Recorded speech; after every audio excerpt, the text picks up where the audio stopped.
It's been a very full-on process getting to the point where we've got today, which is to complete the count. The Electoral Commission staff have been working into the night to make sure that we deliver a result at an appropriate time for the Assembly, so that people now know who the 25 members who are going to be declared elected next week will be, and so now they can begin the process of working out what's going to happen in the Assembly when it resumes. And Phil, can you run us through those results? How have the parties come out? So as predicted during the week, the final result has been 11 Liberal members, 12 Labor members and 2 Green members. Was it a close result in the end? The results show quite clear differences between those candidates who won those 5th seats and the ones who just missed out. So there's several hundred votes in most cases between those candidates who won and those who didn't. So in that sense, it's not an especially close election, but every preference counts in Hare Clark, and we had to really make sure that we had all those preferences counted before we could make a final announcement. Which was the closest? I'm not sure. Was it perhaps the Greens in Dinadera? I haven't looked at it that closely. That's all right. And how will you be spending the next couple of days before you come to declare the poll? So we're planning to declare the poll next Wednesday.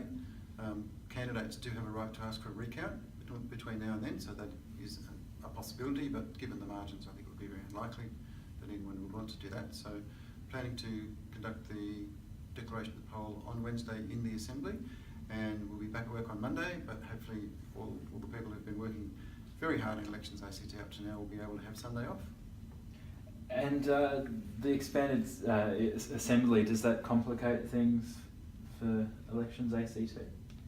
The fact that we've had 5 electorates rather than 3 has made it a slightly more complex task, but what really matters in an election is how many voters you have. So we would have had the same number of voters no matter how many electorates we had, so to that extent it didn't complicate things that much. In fact, it made it quite interesting having the 5 electorates.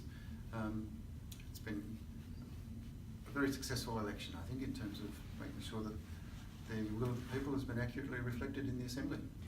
Do you have any numbers on informal votes and voter turnout and that type of thing? So we still need to update the very last informal votes in the Elections ACT website. So there are some informal votes that we still have to count in there. So we're not quite there with the final figure on informal votes, but I think we're looking at a turnout around about 90%. And the informal vote, I think, is either about the same as last election or slightly less. But it'll take us a few days for us to work that out. Counting sort of dragged on a bit today. Was there some unexpected things you encountered, or? So counting today, as always with the last day of counting, we have to reconcile all of the votes that we've scanned and all the votes that we've counted to make sure that absolutely everything is there in the counting system, and that we haven't, for example, scanned a batch of ballot papers that hasn't been processed fully through that. So that's what we've been doing today, making sure that every single ballot paper has been correctly scanned and correctly recorded in the system. That always takes longer than you think it might. We also had about 700 votes that we counted today that were postal votes and declaration votes which were admitted to the count yesterday. That also took us perhaps a little bit longer than we might have liked. So quite a bit of work was going on today. And how did e-voting have did it have an effect on the time it took for you to count the votes? So we took a record number of electronic votes at this election, over 81,000 electronic votes, which is almost 1 in 3 voters casting electronic votes. So that certainly made the count easier to the extent that every electronic vote we had was a paper ballot that we didn't have to scan and process. So the fact that we had so many was a thing that contributed to the election count being finished as quickly as it was. And the same, I suppose, with the pre-poll voting, which there was a significant number of these pre-poll votes this time, wasn't there? More than ever before. Yes, we had close to 100,000 pre-poll votes if you count postal votes as well, which again is a record for ACT elections. Because we have electronic voting in the pre-poll centres, that would be a contributing factor to why we have so many electronic votes. Certainly a feature not only in ACT elections, but elections right across Australia, that people are wanting the convenience of voting early and going to those pre-poll voting centres. And with e-voting, do you think it's going to, I mean, in the next election, could we just be e-voting and have the count, come along a bit quicker? So 4 years is a long time in technology. 2020, who knows what will be available in terms of voting technology.